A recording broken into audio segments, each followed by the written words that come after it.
What's up, everybody? What's going on, and how's everybody doing? It is a wonderful night to talk some NHL hockey, and we had to bring in a man who is the GOAT of all GOATs, behind obviously the hockey man himself, Doc Emmerich, but right behind him, Dylan Griffin, of VP Ringside. You can follow him on Twitter at Griffin Dylan. Make sure y'all go follow him.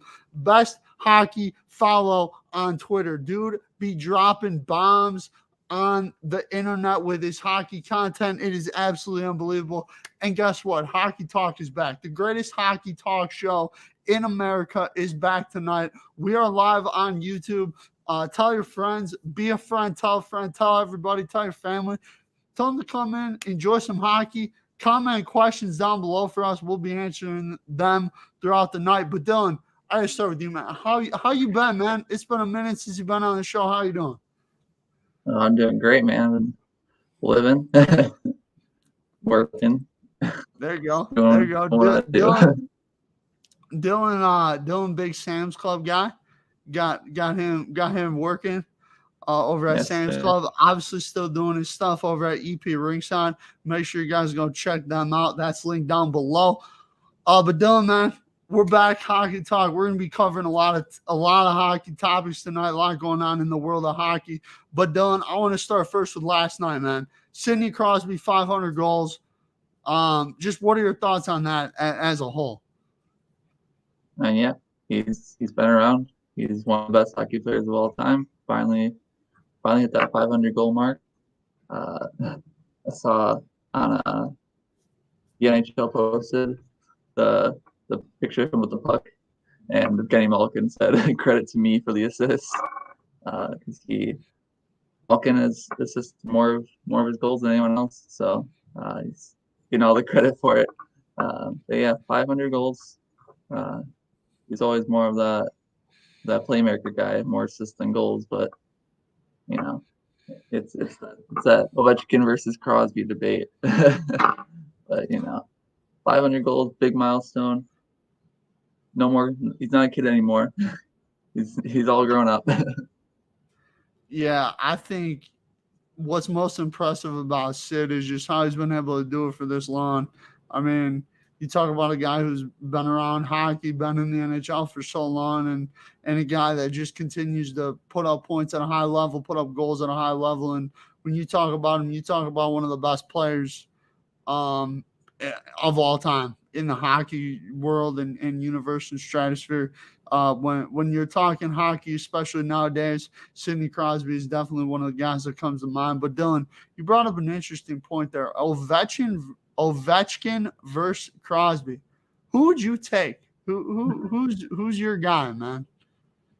I'm a big Ovi fan. I gotta go with him. The whole way he plays is just so funny to me, because he can plant himself in one spot. You can't stop him.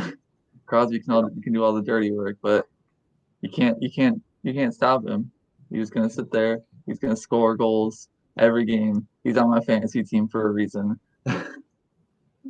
Yeah, I would go Ovi as well in that debate. I just think when you talk about a guy, I mean, like you said, Dylan, wherever he is on the ice, that man is a threat to score the puck, and he does it at a high level. And I mean, just the way that he goes about the game and make sure that he's in tip-top shape year after year, season after season. And obviously, I think his career was kind of just I want to say like he just had a Hall of Fame career, and then once he got the cup, it was like this dude is a great all time player, all time great, and like I don't know, like obviously you're talking about two great players, so I'd love to have either one, but if you had me pick, I would say Alexander Ovechkin, the great eight. But Dylan, tonight, man, we got a big game going on, national TV.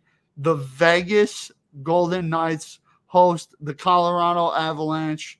This is the matchup that we like to watch as hockey fans. A lot of great talent on both teams, and Jack Eichel is making his season debut for VGK. What does Eichel bring to the table for this team, Dylan, in your eyes? And do you think this kind of helps them and propels them to that number one spot in the Pacific Division. Well, yeah, they finally got their number one center that they've been looking for since William Karlsson had that crazy season and kind of slowly dropped off from there. But yeah, he brings that skill, that flash, and obviously they've lost Mark Stone now for the year for a little bit of cap circumvention there, a little bit of a Tampa Bay moment with Kucherov. But gotta do whatever you can to bring in Eichel, I guess. So yeah, he's gonna be a big player for them, especially if they're really gonna be pushing for the cup this year. I mean, everything's kind of coming together with that team now. I mean, they've been great since they got into the league, and they're just gonna keep adding to that. Just keep working with that core. Once playoff time comes around, they have Mark Stone back in the lineup. They're gonna have Eichel, Stone, everyone, all there, all healthy. I mean, they're gonna be a force to be reckoned with. But I mean, yeah, I can't see them not finishing top of the division and then be pushing for the at least the finals. They should be getting there with the team that they have on paper. How much star power they kind of got there. I still take my bets on Colorado though. Their team is just stacked and super fun to watch. Cale Makar, Mikko Ranson, Nathan McKinnon, Landeskog, Devon Tays, everyone. They're all just so talented, so fun, so good. I can't see them losing. I mean, not at least reaching the finals unless they completely blow it. Do you think Vegas is really the only team that can challenge Colorado out west, or do you think there's another team? I think Calgary's an interesting group. They just traded for Toffoli from Montreal, gave up a first and some other assets for him, and top of the group right or top of the division right now. Jacob Markstrom's been insane in that. Johnny Gaudreau's been having the season of his career. Making a push for the Hart conversation. Got some talent all around the lineup. Mangiapane, Kachuk, and then obviously Toffoli now. Plus, guys like Killington there. Everyone's just kind of overperforming expectations. I could see them. They're not really a surprise team right now because they're top of the division, but I don't think anyone was really expecting this out of them. So I can still see them being kind of that shocker team to maybe take down Colorado, take down Vegas.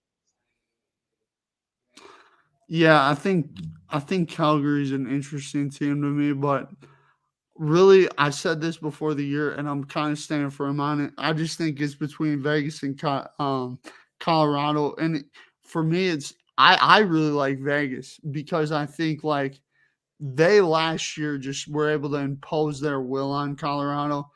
Like after those first two games, we kind of thought, okay, is this series going to get good? We had that conversation obviously before game three, and obviously Vegas ended up winning, four straight games, ended up winning that series in six. But for me, Dylan, I think Vegas is that team this year, and I think with the addition of Eichel, they're only going to get better.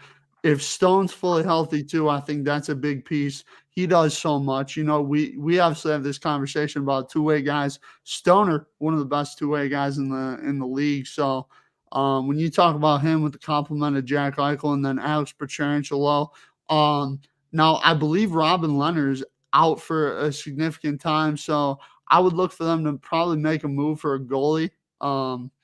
It'd be interesting to see who they kind of want to get. I know Dallas has quite a few goalies there, and obviously the Blackhawks have Marc-Andre Fleury, maybe reunion there. I could see that, right, Dylan? Or you don't think so? Maybe, but I will say you are putting a lot of faith in Jack Eichel. The guy only played 21 games last year, hasn't touched the ice this year. He only had 2 goals last year too. You're putting a lot of faith in this guy to really bolster the team when he's still kind of a question mark. If that injury that kept him out, if that's something that's going to affect him for the rest of his career.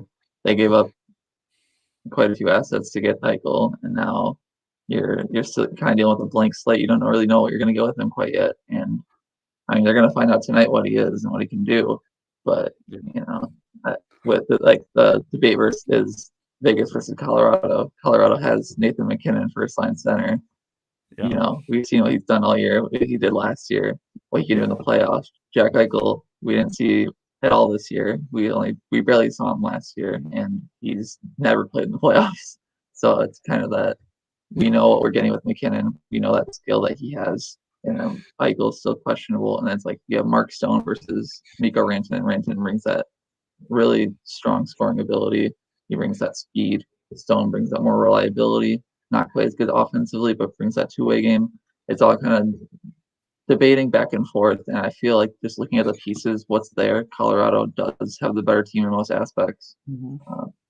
Obviously, goaltending for both teams is vastly different if Leonard's not going to be playing because, Darcy Kemper for Colorado is a very solid goaltender, and not to end up be missing on your starter and playing against a team that does have that quality in net where you can allow a bit more to happen in front of him. Not that Colorado even does because they have such a strong defense as well. Right. It just seems like Colorado has a better team right now, which come playoff time maybe doesn't even matter because playoffs are a toss-up, really. But I mean, for the regular season, I see Colorado winning that battle and taking that momentum forward. How much do you think tonight's game in particular really matters for this matchup? Like, what are some things that if let's say Vegas wins, could we take a lot away from this, or is it like okay, it's a regular season, it's kind of different come playoff time? Like, how much can we really take away from a regular season game like this, Don? Yeah, I typically just see games as what they are, and comparing regular season to a great one regular season game to the greater picture, it doesn't matter too much. You can maybe you can draw some things, maybe you can see how Vegas can exploit Colorado or the other way around. But typically come playoff time, those things are the teams know what's going to be happening because they're going to be playing up to 7 games, so they're going to be doing their work to kind of see what they're going to be trying to do against them, and so they can counter that. And both teams are just going to be trying to counter each other. It's one whole game of chess, and it's going to be who makes that mistake. And last year we saw with Colorado, there was a lot of mistakes that they made in the playoffs, and Vegas didn't quite make as many. And then obviously they lost to Montreal in that whole run that they had. But yeah, I mean, Colorado not really known playoff performers quite yet. Vegas kind of have a bit more fight in them when it comes to around that time. They get they get gritty with it. They start just throwing their bodies in front of pucks. They know what to do in the playoffs. They just haven't been able to finish it off yet. Colorado, I think, just has that pure skill, and I think this is the year that they kind of put it all together and make their way there. Mm-hmm. Yeah, Dylan, I completely agree with you, man, and I think part of it is to like, can we really take that much away? No, because here's the thing: we've seen it with so many people. Is okay, they're great in the regular season, but then come playoff time, it's a different story, and it's really interesting for me. But I don't know what is going on here with the whole comment bullshit. Some fake account. But yeah, Dylan, like let's talk now more a little bit about the Metropolitan in particular. So we kind of talked about this earlier, Dylan, how it's going to be these 4 teams at the top, 4 teams at the bottom, and we're kind of getting that right. We got Pittsburgh, Carolina, Toronto, and Boston. Then at the bottom, we got Ottawa, Buffalo, Montreal, and Detroit. Any surprises to you in that particular? Can Toronto win in the playoffs this year, or is it going to be the same old Toronto team? Yeah, I mean, well, first of all, I think you you flipped some teams around there. You talking metropolitan teams and Atlantic teams. You had talking Pittsburgh and Carolina, and then you followed it with a bunch of Atlantic teams. Tampa, Florida. Okay. Yeah. But anywho, yeah, Montreal, Toronto. they've obviously been dealing with a lot of injuries this year. They're dealing with a lot of inconsistency. They just lost TJ Brody or Jake Muzzin, one of the two. I believe Jake Muzzin for a while now. So yeah, they're kind of in a rough spot, despite what they kind of where they are in the standings, what Jack Campbell has done for them this year, and then obviously the players they have. But yeah, they're that team that once playoffs come around, they're just not the same. They're not what they do in the regular season. You look at players like Mitch Marner. Last year he was pretty high up in the scoring race, and come playoff time he sort of just disappeared. And they can't be losing their star players when it matters most. They just haven't been able to put it together. They struggle to keep up with the playoff schedule. They always always have a strong team on paper. They have obviously all the stars. They have Matthews, Nylander, Marner, Riley, Brody, Muzzin, Campbell, and that. But it's never easy to predict what they're gonna do. You just got to bet on the first round exit really every year with them. But yeah, I don't see a push happening for them this year again. There's just too much questions to be asked with them. And I think when you're looking at teams like Tampa, Florida, Boston, Pittsburgh, Carolina, New York, I don't see them making that run again. Yeah, there's a lot of good teams in the East this year. I think and like for me, like I was really surprised at Pittsburgh because I know when we did season predictions, we had them like third or fourth. We expected them to be solid, but not like great, obviously. And like they're playing like one of the best teams in the NHL right now, which is it really kind of surprising, especially early with how many injuries they dealt with and stuff too. So one of the teams though, Don, They had those what's up? depth guys kind of step up though when they were down. Crosby, Right. Malkin, Evan Rodriguez steps up, Jeff Carter steps up, Drew O'Connor came out of nowhere. He was popping off for a little bit, then kind of slowed back down. I think he's back in the AHL again.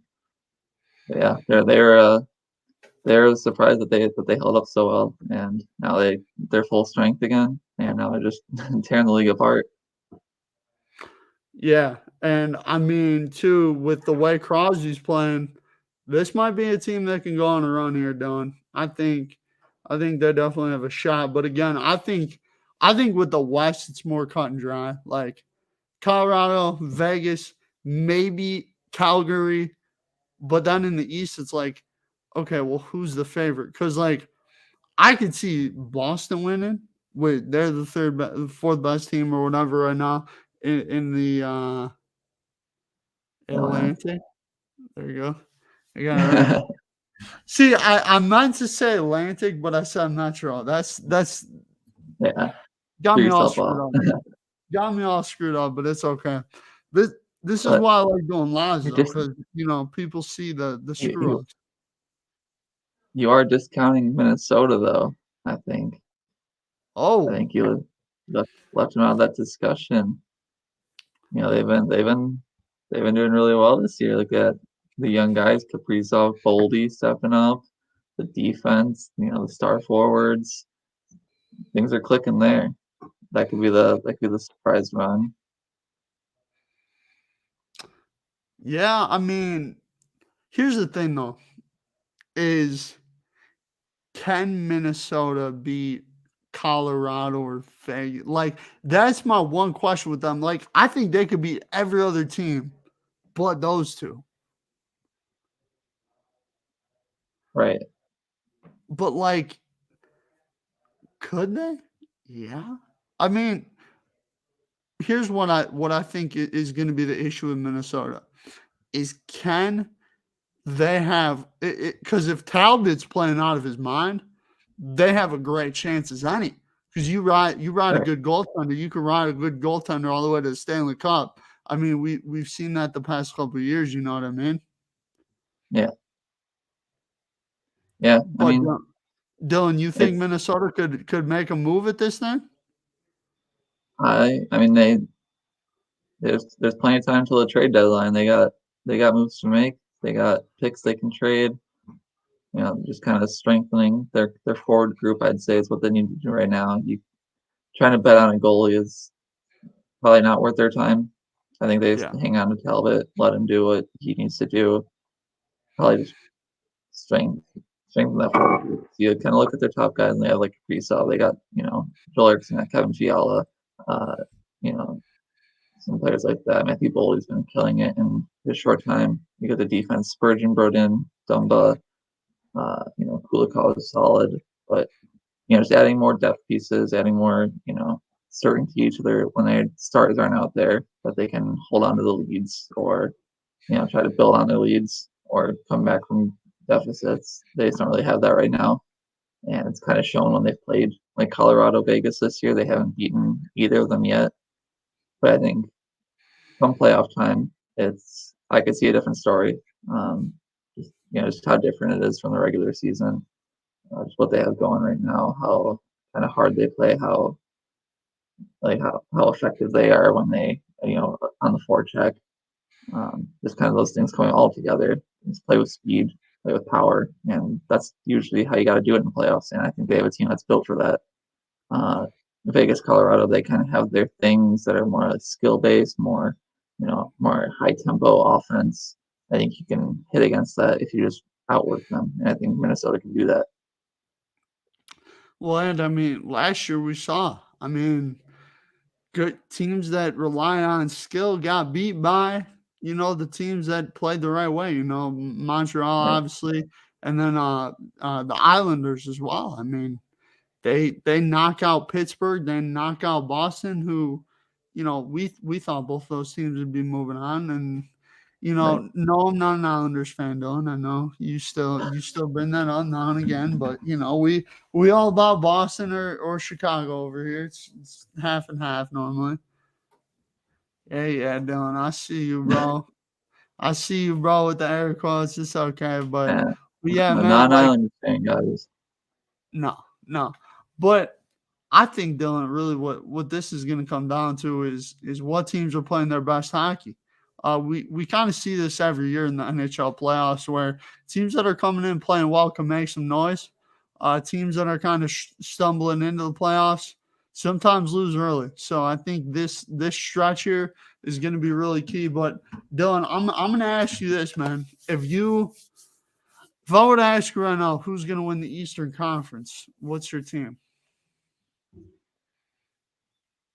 I'm gonna go perhaps on a limb here. Okay. I'm gonna go on a limb, and I'm gonna go ahead and say Blazers The who? are coming out of the East. Who?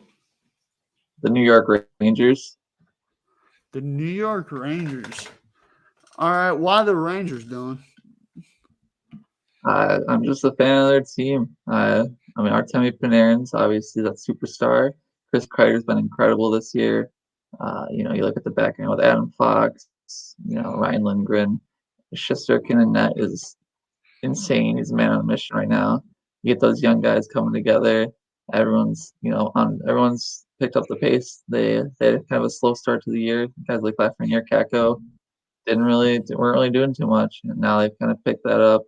Um, I believe Kako might be injured right now, but you know, it's just the Shesterkin effect. He's been the best goal in the league this year. He's just an incredible player, and just the star skilled players in front of him, with some of that playoff grit mixed in with guys like Ryan Lindgren, who just bleeds every single game. Barclay Goodrow, he's one of those hardworking guys. Ryan Reeves, he's in the playoffs every year. He does something in the playoffs, gets in a fight, takes a bunch of penalties, but kind of brings that energy to the table. I don't think they're the best team, but I think that they have a strong chance of making that push. And I like to bet on the underdogs, as you know. Picked the Montreal all year last year and paid off for me, but maybe we do it again. Going with the Rangers. All right. Dylan, I hinted at this before we went live. I hinted at this hard.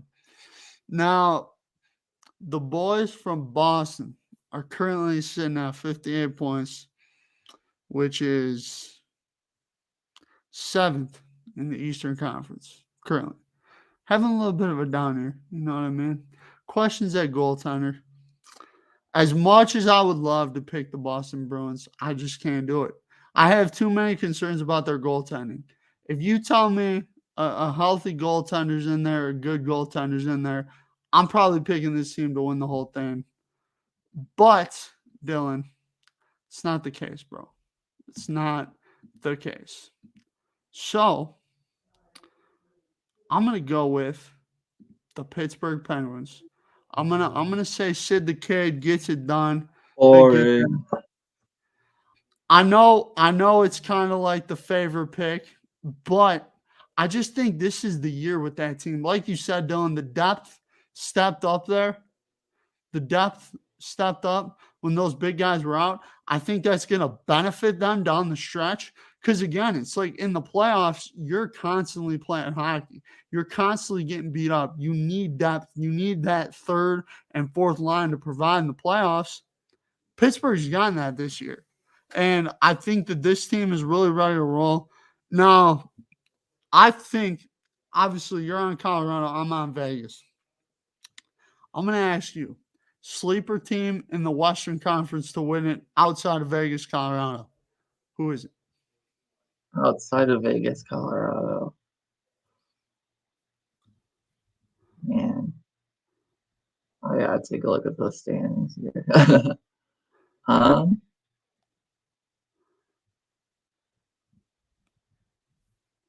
don't know. Looking at this, it's like, is this the Wild? They're the only other.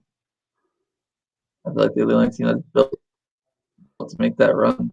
I could maybe take that shot on Edmonton, hope that McDavid and Draisaitl can pull something out of the hat and finally do anything in the playoffs. But yeah, I don't have faith in them. I don't think anyone ever say every year the Oilers are just the team that makes the playoffs and get knocked out right away. Yeah, I mean, I'd have to go with Minnesota. I mean, they're not. I don't think they're really too much of a sleeper. But just looking at kind of what's going on in the whole conference, it's not promising for anybody except for Vegas, Colorado to make the finals. Maybe Minnesota, maybe Calgary. But again, those are just the top four teams in the conference. So those are the ones that are expected to make it far. Looking at, I don't think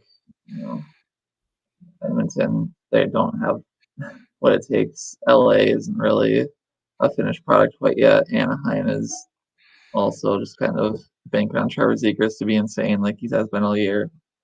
Maybe St. Louis can go on another run, but again, I'm not convinced that their team is going to be able to do that this year. So yeah, I feel like it's a bit of a boring one, but I'll take Minnesota. Dylan, I really want to pick the Canes. I really want to pick the Canes. I got a weird feeling about this team. Now, listen, okay, I'm not the biggest smartest hockey guy. I've watched this team play. Like this year, I've watched them.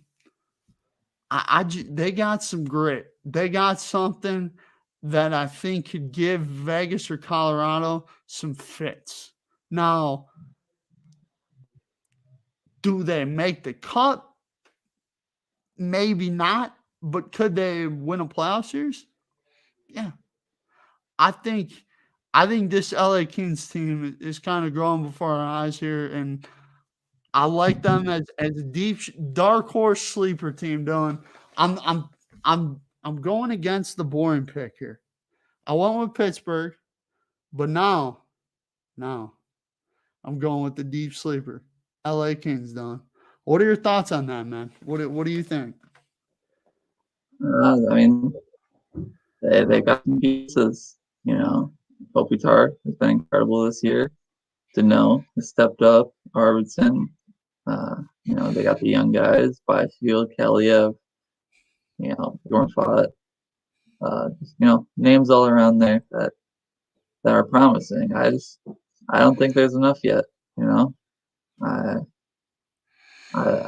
want to root for him because I love Kopitar. I'm a huge Kopitar fan, and Also Victor Arvidsson, huge fan of him. Great player there. But overall, I mean, you're really banking on Drew Doughty to carry that defense because he's making $11 million a year. It's what he's got to do.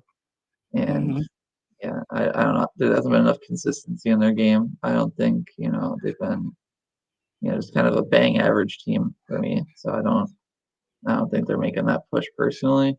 But I see what you're coming from, where they got they got the experience, they got a good mix of old and young, playoff veterans and guys who are just breaking into the league.